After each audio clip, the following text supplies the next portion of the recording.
We had protests last week on when the currency suddenly fell. During the first day, nothing happened. There was no police intervention. On day two, suddenly we saw infiltration. And then we saw these very violent rioters. People have the right to be angry. They have the right to express that anger. But just as in the West, no one accepts killing police officers. It's not acceptable here. The narrative on Iran is that everyone hates the regime and they all want to, overthrow it. So all we have to do is give it a push. This whole idea is nonsense. Iran is very different from Venezuela. Iran is very powerful. If there's an attack, Iran will hit much harder, much harder. Assalamu alaikum and welcome to another episode on TMJ's Political Current podcast. Two countries, Iran and Venezuela, have been flashpoints in the news in recent days. Both countries whose populations have been direct targets of U.S. sanctions for a very long time now. Except in Venezuela, we just saw Trump quite literally walk in, abduct the leader and his wife, and walk out saying, "We did what we had to do, and now we're taking control for the time being." And in Iran, where peaceful protests initially started about the economy and the worsening standards of living for people, which are only getting worse, but has now transformed into something different, something that former CIA Director Mike Pompeo quite literally came out and said Mossad is behind. So the same playbook that we've been seeing for a very long time with Western pushes for regime change, but this time it's becoming much more open and much more direct. So today we're speaking with Professor Mohammad Marendi about everything that's happening, the deeper analysis behind it, what the media is getting wrong, and what this means for the larger region right now. Why is nobody talking about what this man just said? I mean, AI can now create movies in seconds while people...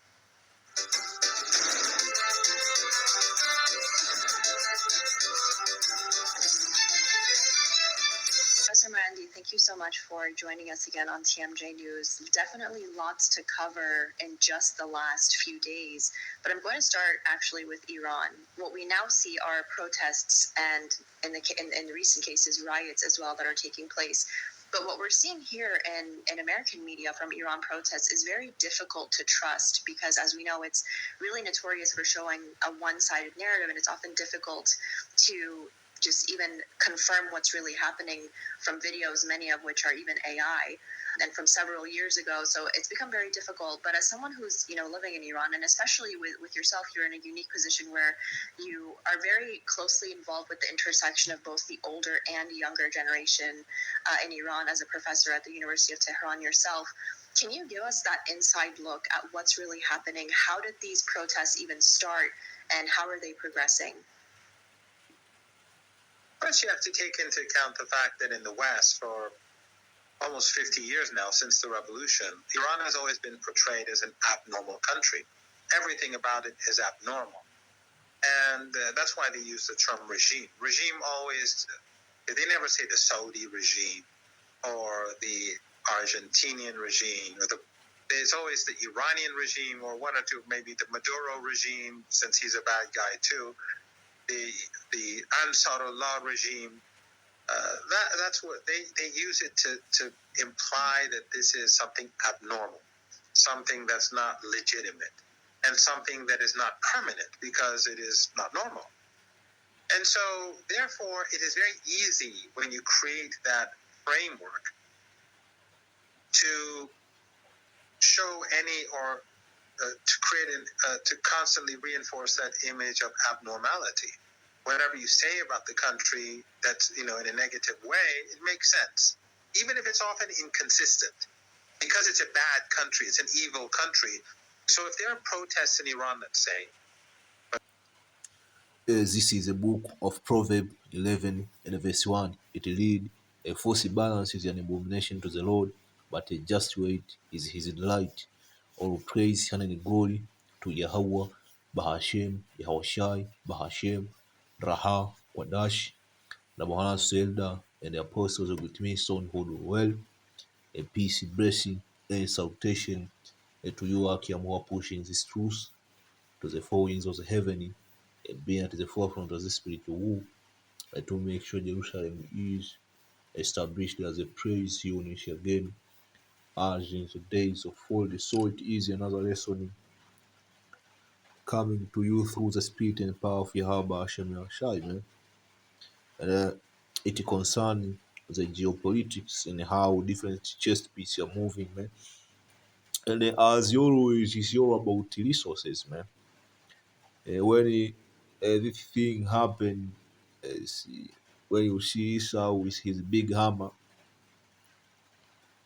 go around smashing nails, man, you should not be confused as a man of the Lord, man, because it's always boiled down to resources, man. It all boiled down to gold, oil, drugs, and diamond, man, or precious metal. You see, that's how Esau rolled, man. See, see, he moved landmark. There is a reason why Esau moved landmark, man, to take the blessing, man. And that's prophecy. If you go back to the book of Genesis 27, you see, his blessing was a sword, you see, and he shall dwell on the fatness of the earth, man. You see, fatness, it, it, as it is fatness, man, the oil, that's where you get the oil. You see, that's Esau, man. And Esau going around smashing nail, it seems like he got no opposition. And if you are not, if you are not in the secret council of the Moshiach Abba Hashem Yashai, meaning you know the truth, you are in the know, so to speak, you might think Esau might rule for a millennium, man. You see, he's going strong. It seems like Esau, he's just getting started, man. I see. And when you listen to this chant, make America great again, we are gonna take Greenland, we're gonna take Canada, we're gonna invade Mexico and Cuba next. You see, when you listen to how we shall make certain strategic move, taking the Gulf of Mexico, man, controlling all that South American Central, man. You see, and when you consider not just the Monroe Doctrine, the extended Monroe Doctrine, man, and how he makes certain moves in Europe, you see, making the continent of Europe subservient. What's going on in Iran right now? CIA subversion tactic, man. She they all the trick on the book, man. You see, the same trick he's using, man. See, when you remember the Arab Spring, and we see Esau went around in the Middle East toppling government, you see, including Libya, you see, and these other countries, man, he haven't changed, man. If he can't get you strategically, he come with the sword and he snatch you right away. And the people are cheering, man. If we watch the comment, people are cheering actually, man. See, these people are hypocrite, man. See, so it might seem it's a false balance. That's why I brought Proverbs 11:1. See, on the flesh it might seem like it's a false balance, right? But actually, no, man. The Moshe is getting ready to raise up a standard. You see, that's bring me into the book of Second Ezra 15. And verse sat Esau the Kamanian who was a Iranian. Esau think, when you are at the peak of your power, man. You see, and Esau, when Esau go down, he will be at the peak of his power.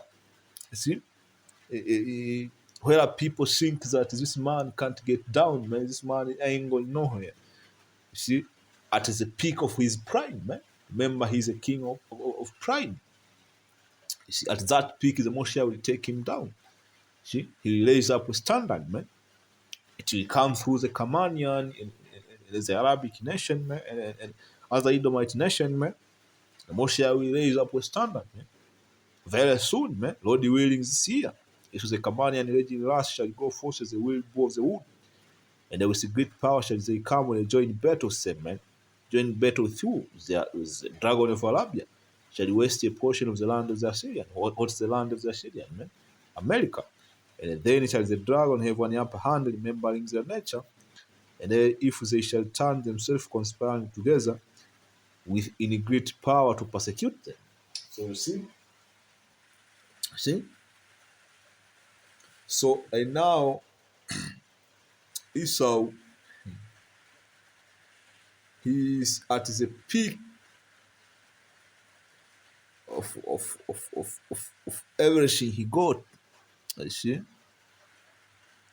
Let me see. Isaiah 14 and 11. It says, thy pomp going to that pride, thy pomp is brought down to the grave. See? And the noise of thy viol, the worm is freed under thee, and the worm covers. Verse 12, how art thou fallen from heaven, O Lucifer? You see? Because